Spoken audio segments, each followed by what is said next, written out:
This video is going to be on decomposing composite functions. I have no idea where you're ever going to use this in math class, but I am going to go over everything. So here's an extra video for you. Now, what do we mean decompose a composite function? Well, a composite function would be a function which is made up of two functions where one of those functions is the input for the other function, right? So we're given the question or the problem of finding the composite functions so that f of x is h of g of x. So we're given f of x and we're going to split it into h of x and g of x. Now, I feel like there could be many different interpretations of that and many different correct answers, which is why this doesn't feel like such an important video. So let's just take this one for example.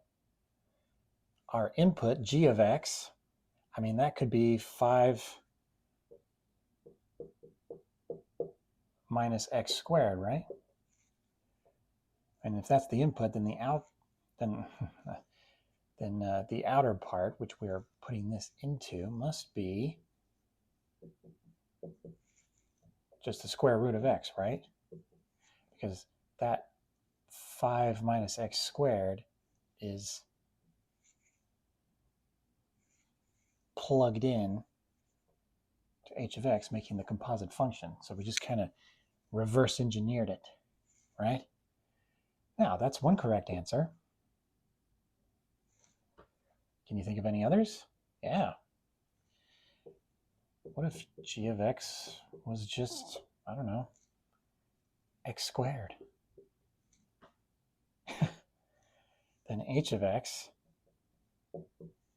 would be what? Square root of 5 minus x? Yeah. That is also a correct answer, right? So you just plug that x squared right in here, and you get the same thing, square root of 5 minus x squared.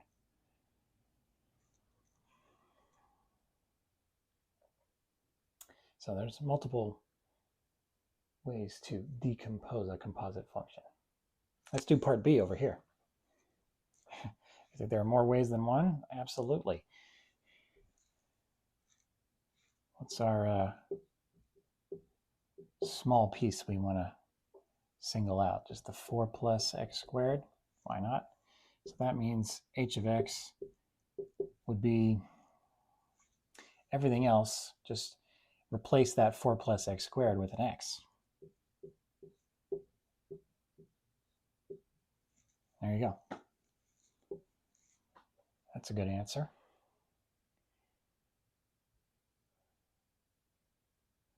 Could also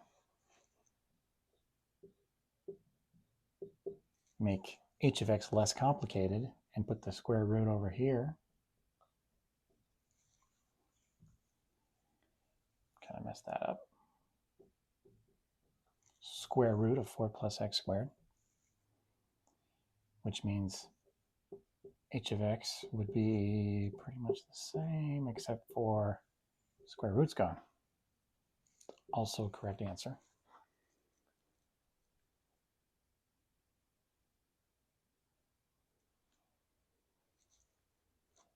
So kind of just whatever you feel like you want to do to make things easier on yourself. Like maybe later on in the problem they will ask you for the domain, and it's easier to find the domain of this h of x rather than that h of x.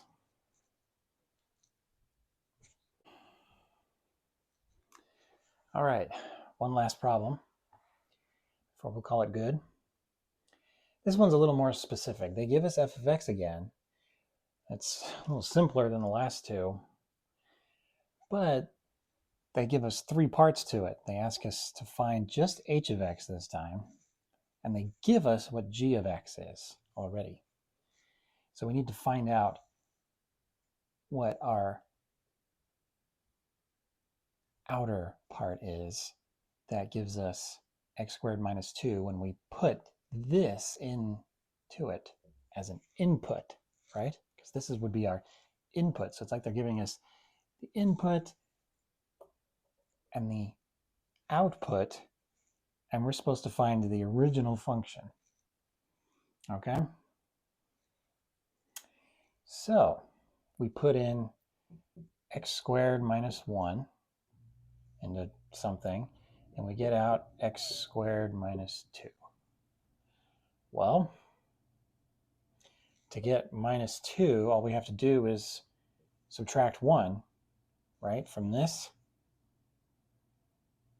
So we get x squared minus 2, right?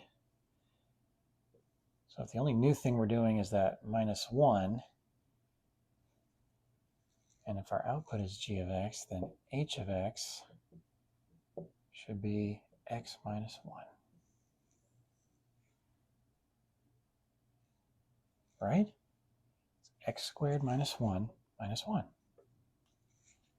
Okay, not too shabby. What about this one? G of x is x squared. And we're getting out x squared minus 2. Then all we got to do is subtract 2, right? So the new part is the minus 2. So we do h of x equals x, because we got to have an x in there, minus 2. Plug in the x squared, and we get out x squared minus 2. So that's correct as well. Last one, x squared plus 3. And we get out x squared minus 2, right?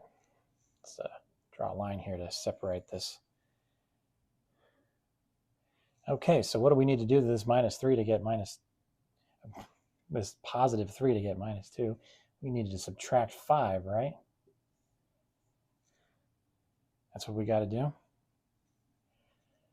So h of x equals x minus 5. Right? X squared plus 3 goes in there. Positive 3 minus 5 is negative 2.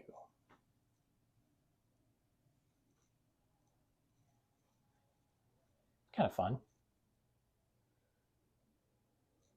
But just another example of how you can have a few different answers for the same problem.